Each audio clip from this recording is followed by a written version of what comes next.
সুপ্রিয় দর্শক, আসসালামু আলাইকুম ওরহমতুল্লাহি ওবরাকাতুহু। ইতিমধ্যে আমরা একটি ক্লাস শেষ করেছি কালকে।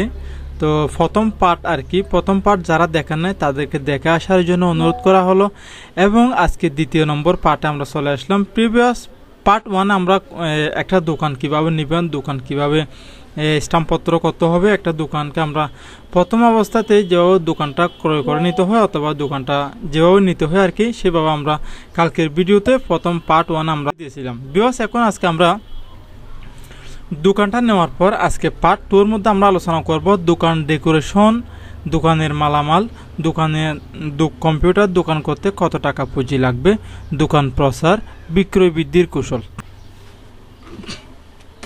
আজকে আমরা এগুলো সম্পূর্ণভাবে আলোচনা করব। তো ভিউয়ার্স, ভিডিওটি শেষ পর্যন্ত দেখবেন যেন আমরা সম্পূর্ণ আকারে বুঝতে পারি এবং যেন এখান থেকে কিছু আমরা শিখতে পারি। আমরা ধাপে ধাপে ভিডিও খুবই করে শুরু করব, যার কারণে এখনো পর্যন্ত আমরা শুরুতে যেহেতু আমরা আস্তে আস্তে জানতেছি যে কিভাবে কাজটা করব এটা নিয়ে। তো আমরা সামনে ইনশাল্লাহ লাইভ শুরু করব, প্রকাশ্যে আপনারা দেখতে পাবেন যে কিভাবে আমি কাজ করি। ভিউয়ার্স, এখন আজকের কথা হচ্ছে 1 নাম্বারটা আমরা দেখব দোকান ডেকোরেশন, দোকানের মালামাল, কম্পিউটার দোকান করতে কত টাকা পুঁজি লাগে, সম্পূর্ণ এটা আমরা দেখে আসবো।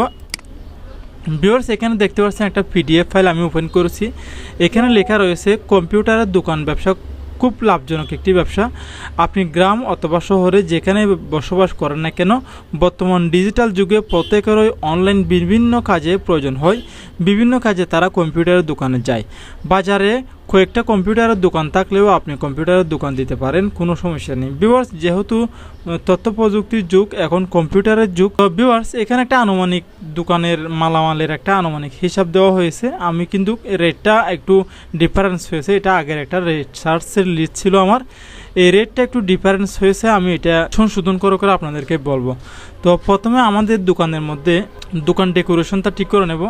এই যে এখানে একটা আমি নিচের দিকে দেখাই, এখানে 12 নম্বরে রয়েছে দোকান ডেকোরেশন। দোকান ডেকোরেশন বলতে কি, দোকান ডেকোরেশন কীভাবে করবেন। তো আসলে আমরা যখন দোকানটা নতুন ক্রয় করি তখন দোকানে গোছালোভাবে থাকে, তখন দোকানে কোনো ডেকোরেশন থাকে না। সেই জন্য আমরা প্রথমে দোকানটা ডেকোরেশন করে নেব। দোকান ডেকোরেশন করতে হলে আমাদের দোকানে গ্রিল রয়েছে, গ্রিল রং করতে হবে, তাছাড়া ভিতরে কারেন্টের ওয়ারিং করতে হবে, এবং বড় মেশিনের প্রত্যেকটি মেশিনের জন্য একটা বোর্ড বসাবেন, তাছাড়া অন্যান্য লাইট এবং বিভিন্ন সুইচ নিয়ে, ফ্যান নিয়ে, ওগুলো নিয়ে একটা বোর্ড বসাবেন। ঠিক আছে, একটা বোর্ডের মধ্যে আপনার মেশিনের জাতীয় জিনিস থাকবে, আর একটা বোর্ডের মধ্যে আপনার দোকানের বিভিন্ন রকমের কাজকর্মের রেগুলার থাকবে। ঠিক আছে, যার কারণে মেশিন জাতীয় যে জিনিসগুলো আপনার কিনবেন সেগুলোতে কোনো ধরনের শর্ট হলে আপনার এই মেশিনের যেন আঘাত না লাগেও একটা অটো বসিয়ে দিবেন। 2টো অটো রাখবেন, একটা অটো থাকবে আপনার দোকানের এই সাপোজ অটো, মেইন অটোটা অবশ্যই আছে, মেইন অটোটা অটোমেটিকলি পরে যাবে, এরকম একটা অটো বসালে হয়। আর আপনারা বুঝতে পারছেন। তো ভিউয়ার্স, এখন দোকান ডেকোরেশন হচ্ছে, আপনি দোকানের ভিতরে রং করে নিলেন, তারপরে দোকানের ভিতরে একটা স্টুডিও সেট আপ রাখবেন, যেমন ছোটো করে।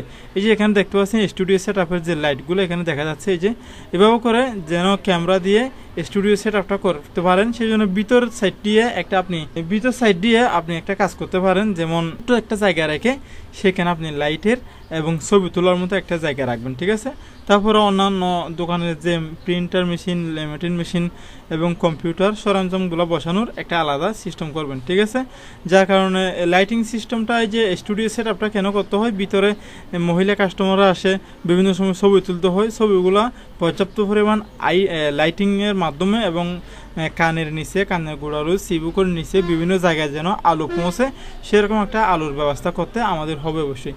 তো ভিউয়ার্স, এখন আমার কথা হচ্ছে দোকানের মালামাল ডেকোরেশন নিয়ে আমি এতক্ষণ ধরে কথা বললাম।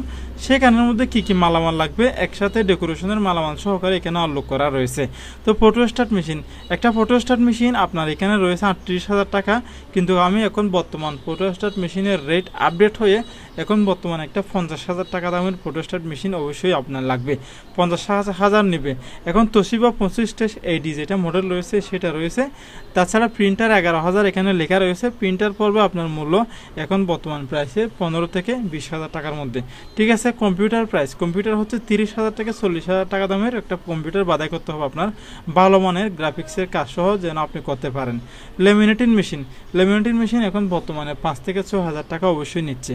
তারপরে 5 নম্বর হচ্ছে পেপার কাটিং। এটা যারা ফটোস্ট্যাট মেশিনে কাজ বেশি হয় এবং বিভিন্ন ধরনের কাজ থাকে, পেপার কাটতে হয়, তাদের প্রয়োজন, কিন্তু স্বাভাবিকলি আমাদের না নিলেও কোনো সমস্যা নেই। পেপার কাটিং ওগুলো বর্তমানে মার্কেটে 3,000 টাকা মতো নেবে। স্প্রাইলার মেশিন, এটা হচ্ছে আপনি বাইন্ডিং করার মতো যে কাগজপত্র, একসাথে 20টা 30টা কাগজ নিয়ে আপনি একটা খাতা অথবা যে কোনো একটা প্যাড আপনি বাইন্ডিং করবেন, এরকম আর কি। এগুলো প্রথম অবস্থায় আপনি না নিলেও এটা সমস্যা নেই। বড় স্টাপলার এগুলো প্রথম অবস্থায় না নিলেও সমস্যা নেই। ছোটো স্টাপলার অবশ্যই কিন্তু লাগবে, বিভিন্ন কাস্টমারকে স্টাপলারিং করতে হয় কাগজপত্র। এবং স্ক্যানার এটা কিন্তু আমাদের অবশ্যই লাগবে। আপনি যদি প্রিন্টার মেশিন যদি স্ক্যানার সহকারে নেন তাহলে নিতে পারেন, আর যদি আপনি স্ক্যানার ছাড়াই নেন তাহলে সবচেয়ে বেটার হয় স্ক্যানারটা আলাদাভাবে নিতে হয়। স্ক্যানার ছাড়া যদি আপনি প্রিন্টার কিনেন তাহলে সেখানে আপনি প্রিন্টারের মূল্য একটু কম পড়বে, আর যদি স্ক্যানার সহ নেন প্রিন্টারের মূল্য একটু বেশি পড়বে। তো ভিউয়ার্স, এখানে রয়েছে টেবিল 3টি।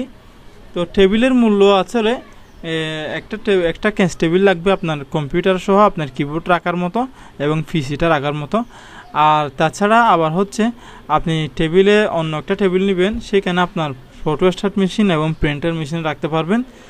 তাছাড়া ভিউয়ার্স, 3টা টেবিল আমাদের লাগে, আর একটা টেবিলের মধ্যে আপনি বিভিন্ন সরঞ্জামগুলো রাখতে পারেন। ঠিক আছে, এবং পুরাতন ডিএসএলআর যদি আপনার নাও থাকে তাহলে আপনি এই মোবাইল দিয়ে তুলতে পারেন। ভালো মানের একটা মোবাইল নেবেন প্রথম অবস্থায় আর কি, পরবর্তীতে আপনি আস্তে আস্তে করে এটা করে নেবেন। এবং লাইটিংয়ের ব্যবস্থার জন্য 2,000 টাকা, এটা দিয়ে লাইটিং হবে না, কিন্তু লাইটিং এখন বর্তমানে আপনি যদি সিম্পেক্স একটা লাইটিং সেট আপ নিতে চান তাহলে আর একটু দাম বেশি পড়বে। তো ভালো মানের একটা লাইটিং সেট আপ নেবেন, সাপোজ যেমন ক্যামেরার সাথে প্লাস ফোকাস পড়ে। আর যদি আপনি চান যে আমি ক্যামেরা নেই, আমি ফোকাস পড়ার মতো সমস্যা নেই, আপনি শুধু পর্যাপ্ত পরিমাণ কাস্টমারের মুখের মধ্যে আলো পড়লে হয়, তো সেই জন্য আপনি চাইলে সিম্পেক্স লাইট 1 জোড়া অর্ডার দিতে পারেন। এগুলো 2-3 হাজার টাকা দিয়ে পাবেন। ভিউয়ার্স, এখানে আরেকটা রয়েছে দোকান ডেকোরেশন সম্পর্কে 27,800 টাকা দিয়েছি। এটা আমার দোকানে প্রথম অবস্থায় আমি ডেকোরেশন করতে আমার 27,800 টাকা লাগছিল। এখন বর্তমান যুগে দাম বাড়বে, কারণ এখন পারবেন না, এখন 30 থেকে 40,000 টাকা দিকে যাইতে হবে দোকান ডেকোরেশন করতে। আপনি যদি দোকান ডেকোরেশনটা যদি সুন্দর করতে না পারেন তাহলে অবশ্যই কাস্টমারের আনাগোনা একটু কম থাকবে, কারণ দোকান ডেকোরেশন সুন্দর হলে কাস্টমার আসে এবং কাস্টমার দোকানের মধ্যে বসে, কাস্টমার থেকে ভালো লাগবে। কাস্টমার দোকানের ভিতর ফ্যান অথবা ভালো পর্যাপ্ত পরিমাণ থাকে, তাহলে সবাই বসে আরাম পাবে এবং কাস্টমারের সুবিধা পাবে। কাস্টমারের সুবিধা হলে আপনার কাস্টমার বাড়বে। তো এগুলো হচ্ছে মূলত দোকানের একটা হালকা করে দোকানের আসবাবপত্রের একটা আমি লিস্ট দিয়ে দিলাম, এবং এখানে সর্বমোট পরে এখানে আছে 1,00,000-1.5 লক্ষ টাকা, কিন্তু আমি এগুলোর মধ্যে 2 লক্ষ টাকার কাছাকাছি চলে যাবে। ঠিক আছে, তো আপনি চাইলে আরও কম বাজেটও করতে পারেন, শুধুমাত্র একটা কম্পিউটার এবং একটা প্রিন্টার, একটা ফটোস্ট্যাট মেশিন, একটা মোবাইল, এগুলো দিয়ে আপনি শুরু করতে পারেন। সেগুলোর মধ্যে আপনার প্রাইস পড়বে প্রায় 1 লক্ষ টাকার একটু কম। তো ভিউয়ার্স, আশা করি বুঝতে পারছেন যে একটা দোকানের মধ্যে কি কি মালামাল নিয়ে আমাদের কাজ করতে হবে, তা এটা আশা করি বুঝতে পারছেন। ভিউয়ার্স, এই মালামালগুলো আসলে আমাদের সবসময় প্রয়োজনীয় মালগুলো আমি আপনাদেরকে লিস্ট করে দিয়েছি। আমি এখন এটা কেটে দিলাম। এখন আমাদের দোকান প্রচার, আমরা প্রথমে দোকান কিনেছি, দোকান কেনার পর দোকানের মালামালের সম্পর্কে জানলাম, এবং দ্বিতীয় অবস্থায় দোকানের মধ্যে কত টাকা পুঁজি লাগবে এই নিয়ে আমি একটা কিছুক্ষণ ধরে আপনার সাথে আলোচনা করলাম। এখন আমার কথা হচ্ছে দোকান প্রচার করা, দোকান কীভাবে প্রচার করবেন এই নিয়ে আমাদের কথা। এবং দোকান প্রচার হচ্ছে, আমি আপনাদেরকে এখানে কিছু লিখে রাখলাম, ব্যবসা প্রচার প্রসারের কৌশল, এটা কিভাবে করবেন। এখানে বেশ কিছু লেখা রয়েছে, আমি আপনাদেরকে আস্তে আস্তে করে মুখে বলতেছি। প্রথম অবস্থায় এগুলো সবগুলো পড়ে শোনাটা অনেক লেট হয়ে যাবে। আমি আপনাদেরকে হালকা করে এখান থেকে একটু কিছু কিছু কথা আপনাদেরকে বলি। আমি যেটা করেছি সেটা আপনাদেরকে একটু দাফ এগিয়ে করি। আমার দোকান প্রচারটা কিভাবে হয়েছে আমি সেটা আপনাদের সাথে আলোচনা করব। সর্বপ্রথম অবস্থায় যখন আমি দোকানটা আমাদের গ্রামের মধ্যে দিই, আমার দোকান প্রথমে শহরেই ছিল। শহরে আমি তেমন একটা লাভজনক হতে পারি নাই। এখন আমি গ্রামের মধ্যেই দোকান দিয়েছি এবং পাশাপাশি আমার দোকানের পাশাপাশি তো ট্রেনিং সেন্টারও রয়েছে। তো ভিউয়ার্স, এখন কথা হচ্ছে ব্যবসা প্রসারের যে কৌশলগুলো, আমার নিজের ব্যবসা প্রচারটা আমি আপনাদেরকে বলে এগুলো একটু জাস্ট জুমিন করে আপনাদেরকে 1 মিনিট ধরে দেখাবো। তা এখান থেকে পড়ে নিতে পারেন, অথবা গুগল ভিডিও ডেসক্রিপশন বক্সে আমি এগুলো আপনাদেরকে দিয়ে রাখবো, সেখান থেকে ডাউনলোড করে দেখতে পারবেন। তো এখানে একটা কথা হচ্ছে, আমি যেভাবে প্রচার করি আমার দোকানে, প্রথম দোকানটা ডেকোরেশন করার পর দোকানের চারপাশে এবং দোকানের বাহিরে এবং দোকান থেকে কিছু দূরে আমি একটা ব্যানার সাজিয়ে দিই। তারপরে দোকানের একটু ভিতরে এসে আরেকটা ব্যানার দিই। এই বাইরে যে সাইনবোর্ড আকারে নিচে ডাক্তাররা যেভাবে দিয়ে থাকে এইভাবে একটা বোর্ড দিয়েছে আর কি। তাছাড়া আবার দোকানের ভিতরে ঢুকতে দোকানের উপরে লেখা রয়েছে, বড় ধরনের একটা সাইনবোর্ডে লেখা রয়েছে আমার দোকানের নাম এবং আমার দোকানে কী কী কাজ করা হয় এবং মোবাইল নাম্বার। তাছাড়া আবার দোকানের ভিতরে ছোটো ছোটো আকারে দিয়েছি এবং দোকানের মধ্যে আমি 2টা লোগো তৈরি করেছি, একটা ব্যানার একটা লোগো তৈরি করেছি। তো যে লোগোটা আমার স্ক্রিনে আপনারা দেখতে পাচ্ছেন, এই লোগোটা আমি তৈরি করেছি এবং সবাই আমার এই লোগোটা যখন দেখে তখন সবাই বুঝতে পারে যে এটা হচ্ছে আফসার কম্পিউটারের দোকানের লোগো এবং সেটা সবাই বুঝে। একটা ব্যবসা অথবা কোম্পানি যে কোনো একটা প্রচার করতে গেলে আমাদের সর্বপ্রথম লোগো এবং ব্যানার সেটা আমাদের খুবই স্ট্রং থাকতে হবে। যার কারণে আমি যে লোগো এবং ব্যানার তৈরি করেছি এটা আমার নিজেরই তৈরি করা এবং আমি প্রথম অবস্থায় আমি চিন্তা করলাম লোগো এবং ব্যানার যদি আমার স্মার্ট না হয়, সুন্দর না হয়, তাহলে কাস্টমার বুঝবে না যে এখানে তেমন উন্নত কাজ করা হয় না এবং প্রচারও করতে সমস্যা হয়। সেই জন্য আমি লোগো এবং ব্যানার আমি আগে নিজে তৈরি করে নিয়েছি, সেটা একটা প্রচার। দ্বিতীয় নম্বর প্রচার হচ্ছে দোকানের চারপাশে এবং দোকানের বাহিরে, দ্বিতীয় নম্বর প্রচার। তৃতীয় নম্বর প্রচার হচ্ছে আমি দোকানের ক্যাশ মেমো এবং কাস্টমার যখন দোকানে ছবির জন্য আসে, ছবির প্যাকেটের উপরে সিল মেরে দিই। আমার দোকানে সিল বানিয়েছি এবং দোকানের স্ট্যাম্পেড বানিয়েছি, ওগুলা দিয়ে আমি সিল করি। দ্বিতীয় নম্বর প্রচার। তৃতীয় নম্বর প্রচার হচ্ছে আমারগুলো বলতেছি, আমি বাহিরের কোনো কথা বলতেছি না, আমারটাই বলতেছি।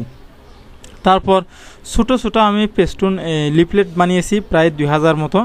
এই লিফলেটগুলো আমি আমাদের গ্রামের প্রত্যেকটি বাড়িতে একটা একটা করে পৌঁছাই দিই ছোটো ছোটো বাচ্চাদের মাধ্যমে টাকা পয়সা দিয়ে, ঠিক আছে। তাছাড়া কিছু স্টিকার লিফলেটও বানিয়েছি। সেই লিফলেটগুলো আমি বিভিন্ন জায়গায় দোকানে, কলেজে, বিভিন্ন স্কুল মাদ্রাসায়, বিভিন্ন হোটেলে আমি এগুলো মেরে দিয়ে থাকি। এগুলো আমি 1 দিন প্রচার করছিলাম, 2 দিন প্রচার করছিলাম, এভাবে আমার শেষ হয়ে যায়। তাছাড়া আবার যে আমাদের গ্রামে প্রতি বছরে ক্রিকেট খেলা, ফুটবল খেলা এগুলোর টুর্নামেন্ট ডাকে, সেই টুর্নামেন্টেও আমি অংশগ্রহণ করি। যে তাদেরকে, আমার একটু সর্দি কাশি পেয়েছে, একটু কষ্ট করে শুনবেন আর কি। তো সেই খেলাধুলার মধ্যে আমি অ্যাড দিয়ে থাকি, যেখানে তাদেরকে আমি 150, 200, 500, 1000 টাকা দিয়ে থাকি, স্পন্সর করি। সেই কানের মধ্যে আমি মাইকিংও করা হয় এবং তাছাড়া বিভিন্ন কিছুক্ষণ পর উইকেট পড়লে অথবা তাদের রানিংয়ের কথাগুলো যখন সেখানে মাইকের মধ্যে প্রচার করে তখন আমি বা সকালে করে তখন আমি সেখানে আমার দোকানটাও ওরা বলে দেয় কীরকম নয়াপাড়া আফসার কম্পিউটার, এখানে ফটোকপি সহ অনেক কিছু পাওয়া যায় এবং ভালো শতাধিকারী আফসার কম্পিউটার নয়াপাড়া, এভাবে করে আমার দোকানটা ওরা প্রচার করে। তাছাড়া সেখানে হাজার হাজার লোক আসে, যেমন বিভিন্ন উপজেলা, বিভিন্ন জেলা, গ্রাম, শহর থেকে মানুষ ওখানে খেলা দেখতে আসে। তখন সবাই শুনে যে আফসার কম্পিউটার এটা কোনটা, আবার এটা কোন জায়গায়, এটা মনে হয় খুবই ভালো। তো অনেক কাস্টমার আমার দোকানে বাড়ছে। তো মাশাআল্লাহ এখন আল্লাহর রহমতে প্রত্যেকটি জায়গায় এমনভাবে প্রচার হয়েছে আমাদের জেলা উপজেলায়, আমার দোকানটা বললেই শুনতে পারে, সবাই বললে হয়ে যায়, মোটামুটি বলে যে মানে এটা আফসার কম্পিউটার। আমাকে দেখলে সবাই একটা হিমশিমকাই যায় যে মানে আফসার কম্পিউটার আছে। একটা টমটমের ড্রাইভার আমি গাড়িতে উঠলে বলে যে আপনি কি আফসার কম্পিউটার? হ্যাঁ ভাই, আমি আফসার কম্পিউটার। এটা আসলে সবার মুখে মুখে, সেটা হচ্ছে আমার পরিচিত, প্রসার হয়, ঠিক আছে। সেই প্রসারের গল্পটা আজকে আপনাদের সামনে শেয়ার করলাম। তো ভিউয়ার্স, সেটা আপনার মাথায় থাকতে হবে যে আমি কীভাবে প্রচার করব। তো এখানে ব্যবসা প্রচারের কিছু লক্ষ্য উদ্দেশ্য রয়েছে।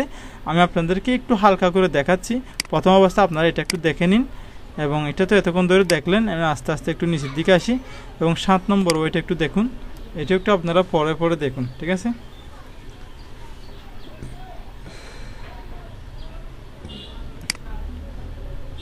এখানে আরও কিছু রয়েছে, যাক এখানে অনেক লেখা রয়েছে। এই লেখাগুলো যদি আপনারা দেখেন অনেক সময় লাগবে, এবং অনেক পড়তে ঘন্টা 2 ঘন্টা তো লাগবেই। এগুলো আমি আপনাদেরকে আমার ভিডিও ডেসক্রিপশন বক্সে PDF ফাইল লেখার একটা আমি লিঙ্ক দিয়ে দেবো, সেখান থেকে আপনারা ডাউনলোড করে নিন, ঠিক আছে? এবং বিক্রয় বৃদ্ধির কৌশলটা আমি আপনাদেরকে হালকা করে একটু জানিয়ে দিই। আপনি যে ব্যবসায় করুন না কেন, আপনাকে কিছু না কিছুই বিক্রি করতে হবে।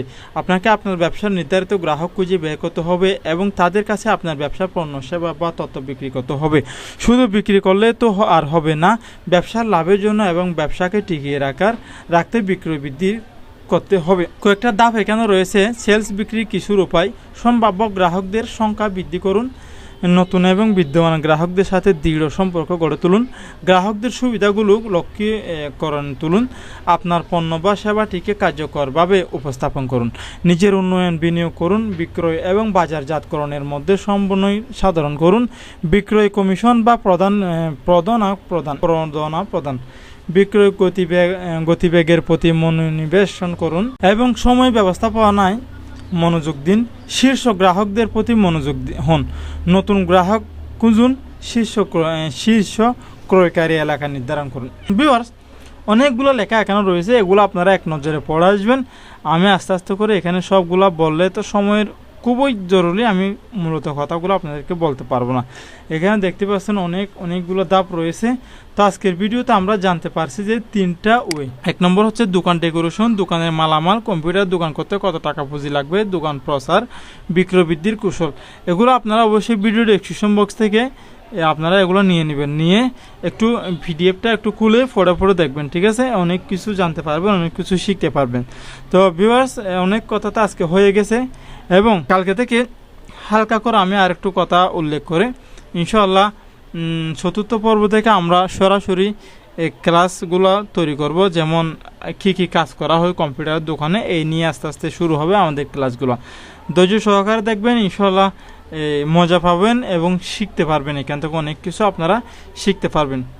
আবার আর একটা কথা আপনাদেরকে বলে রাখি, এবং আপনাদেরকে শুরু থেকেই বলছিলাম, আপনি এখান থেকে কাজটা শিখতেছেন নতুন, কিন্তু আপনি দোকান দিবেন পুরাতন হয়ে। আপনাকে সব ফরম্যাট আমরা দিয়ে দেব, একেবারেই সম্পূর্ণ ফরম্যাট যেন আপনারা পান। ভিডিও পর্বগুলো শেষ হওয়া পর্যন্ত আপনারা ধৈর্য ধরুন এবং শেষ পর্যন্ত দেখবেন আর কি। ভিডিও এখানে শেষ করবো। আসসালামু আলাইকুম ওয়া রাহমাতুল্লাহি ওয়া বারাকাতুহু।